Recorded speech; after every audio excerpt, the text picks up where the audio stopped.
Welcome back. Woodland scenes always go down well, so we'll do another one. I was going to do an iron and wash, but I think for a second demo this morning, I think a nice simple how to paint a woodland scene. So Fabriano, £130 from Art Discount. You can buy it from Curtis Ward as well. It comes in blocks of 100, 15 inches by 11, and you don't need to stretch it, just reclip it as it expands, but it's great for wet in wet.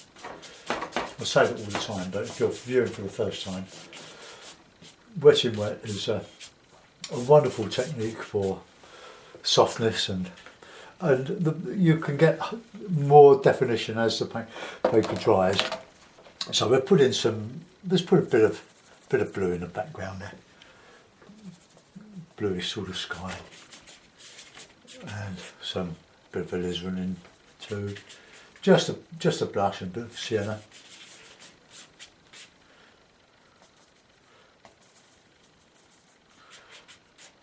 I'll put some water here and there, rocks. Alright, let's get a nice blush of burnt sienna, bit of alizarin.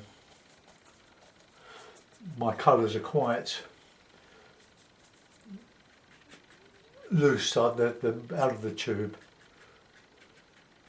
So I'll put a bit of blue with that alizarin, a bit darker. As we come into the wood, just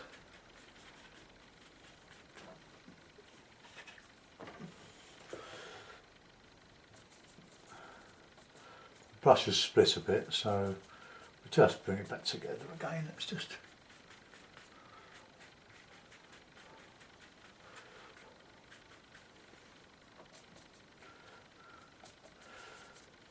so I'm just mixing a lot of nice colours.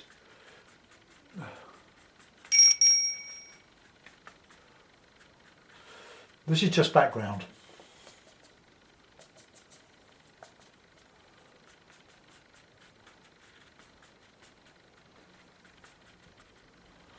Now we'll put in some darker.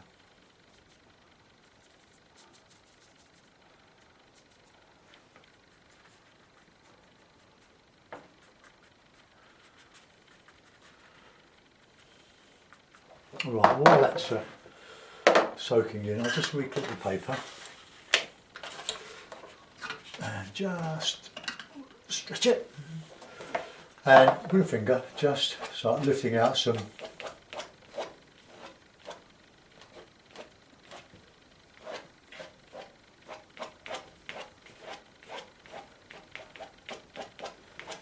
right, that'll do, just to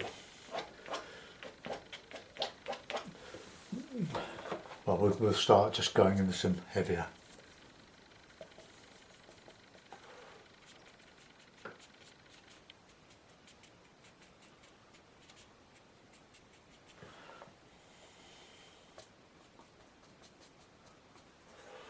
Nice dark greens.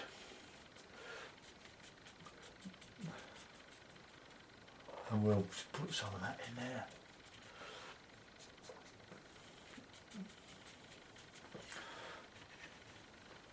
Bit of blue, bit of red.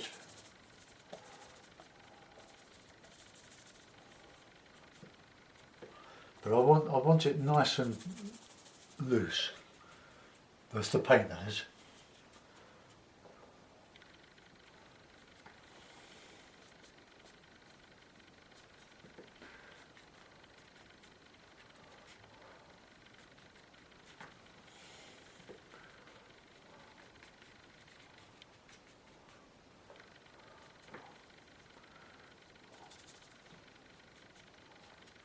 Now these blues are just to give the distant colour. This is the aerial perspective. The way of creating depth is to use cooler colours. Although we've put nice warm colours there, we've got some cool colour there. But I'm trying to keep it all lovely and thick. So, bit of bushes.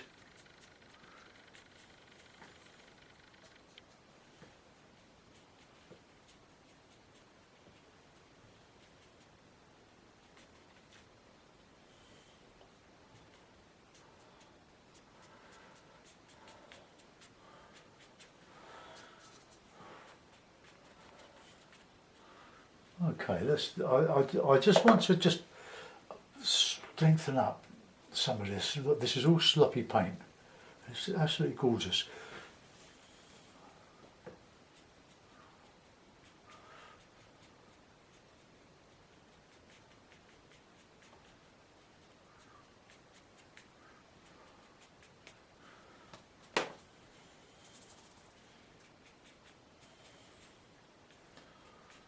Right, let's get a card.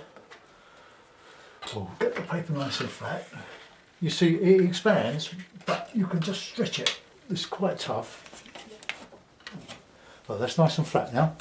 So let's put in some little bit of rock.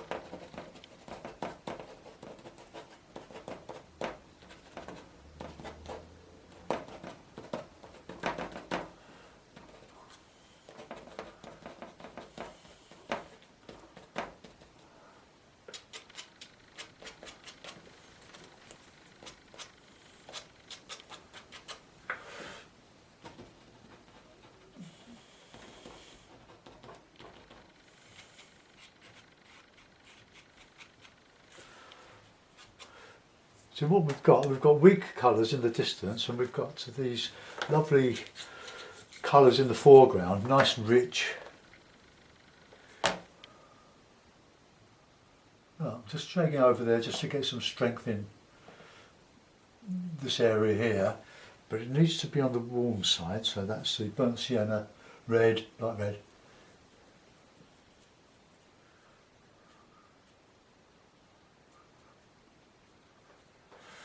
Okay, let's go into the trees now. We'll put some in.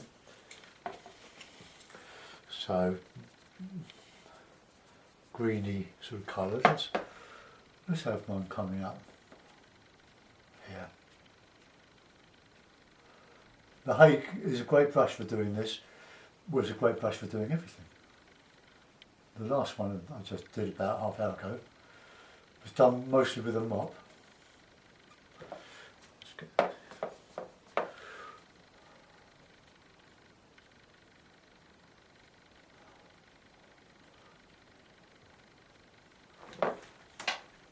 Now get that nice and dark, I think,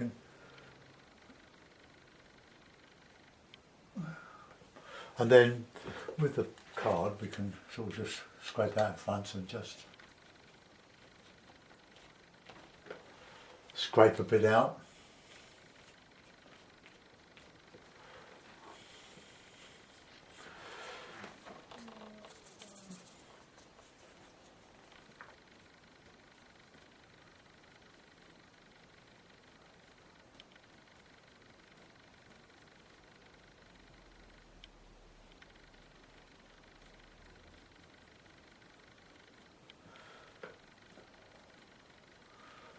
I'll put some rigger stuff on there and some leaves and others that haven't quite dropped. Let's go with the blue, darker blue.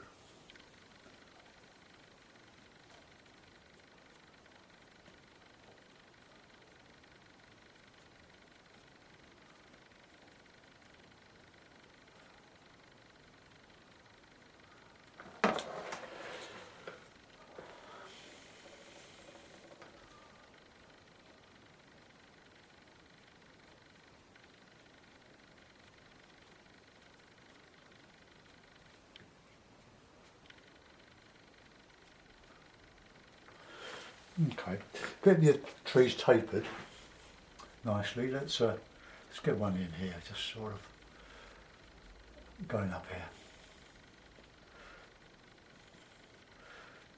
Difficult to be exact with the Hake, but then that's the joy of it, making things look as if they happen spontaneously. Let's get my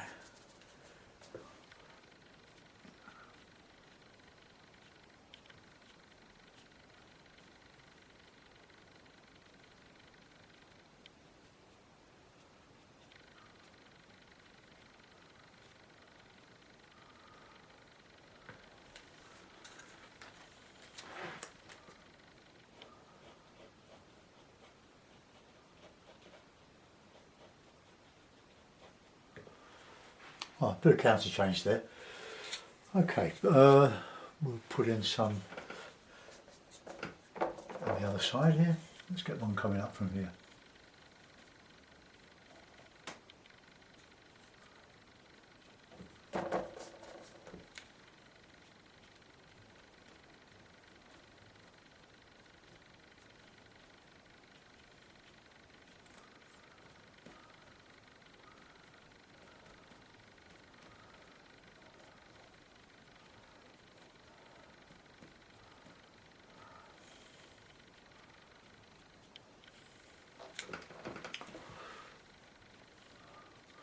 And we'll put in a little bit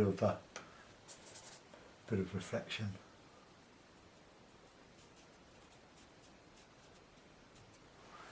In there. Let's put in some blue trees in the background. Well, actually, lemon yellow and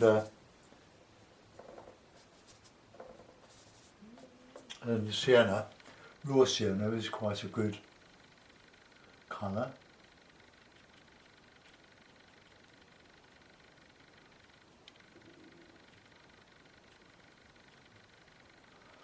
Put some leaves on these in a minute, although there won't be many.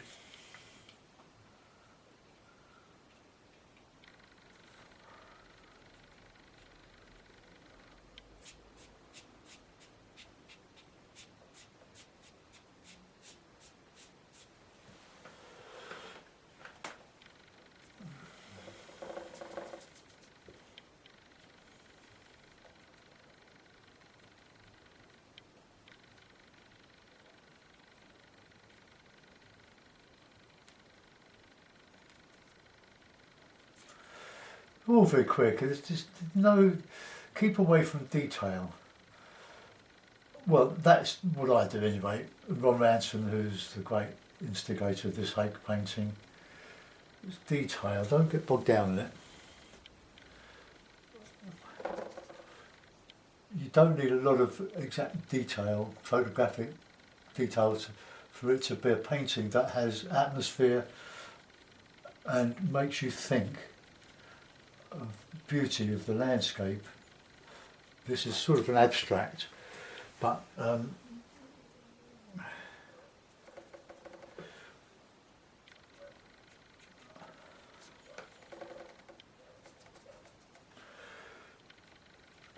what I was saying then. I do that quite often these days.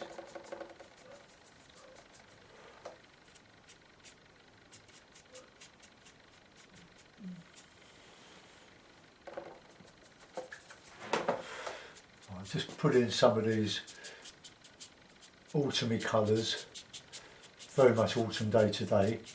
I did a winter scene yesterday, but in anticipation, because there's no snow in the Surrey Hills at the moment. I can go over some of that with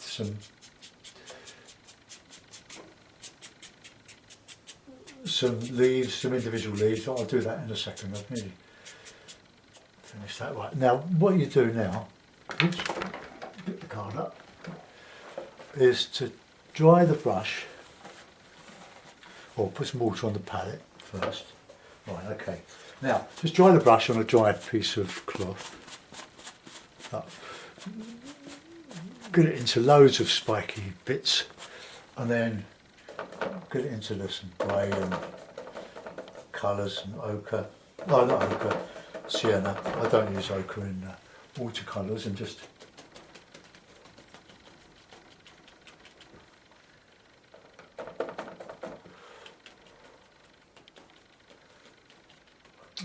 just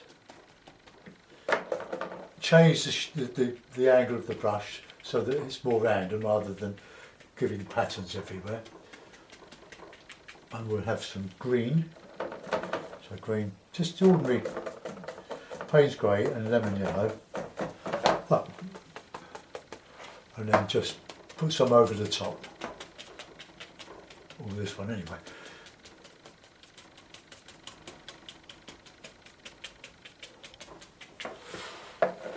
Okay, well there we are. I could put a figure in there. I'll just dry it off then. Right, headphones on. That off.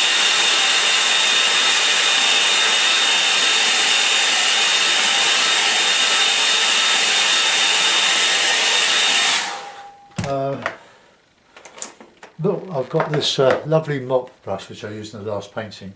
I can use that. So we'll put a light red, I think.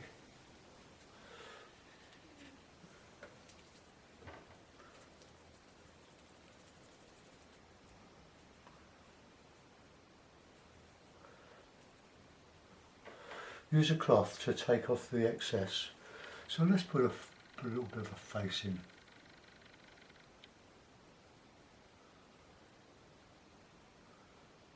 In there, and then a bit of a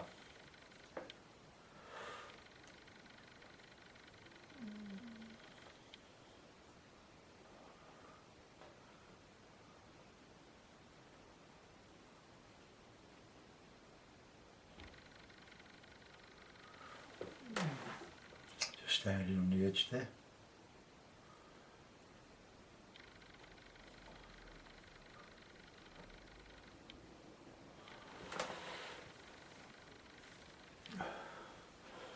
Not my best figure, but it just adds a little bit to the mystery of it all. I'll put it in the blue mount and we'll have a look, see how it is.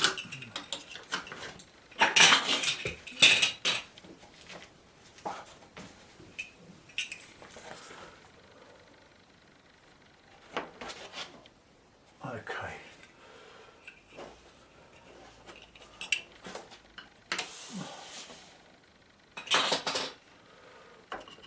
So there we are, another very simple woodland scene. Let's just bring you around. Oops.